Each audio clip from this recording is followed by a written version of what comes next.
Bolehkah sihir mematikan? Okey. Wa ja'alna likulli syai'in sababa. Kami jadikan kehidupan kita dalam dunia ini, dia ada sebab dia.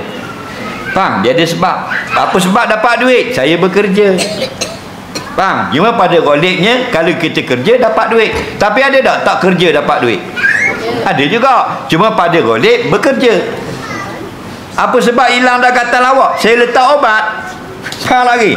Tapi yang menjadikannya bukanlah apa sebab tadi, tapi musabbibul asbab, iaitu Allah. Jadi kalau Allah izinkan sihir itu, dia boleh memudaratkan. Mudarat itu maknanya melemahkan, menjadikan pingsan, menjadikan rebah, menjadikan sakit, menjadikan lapar, menjadikan bercerai-berai, menjadikan kematian.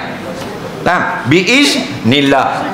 Pegang konsep kita, masyaallahu kana wa ma lam yasha' lam yakun. Apa yang Allah kehendak baru boleh berlaku. Allah yang tak kehendak tak akan berlaku. Walaupun 1000 orang nak sihir kamu, tak akan mudarat jika Allah tidak izin.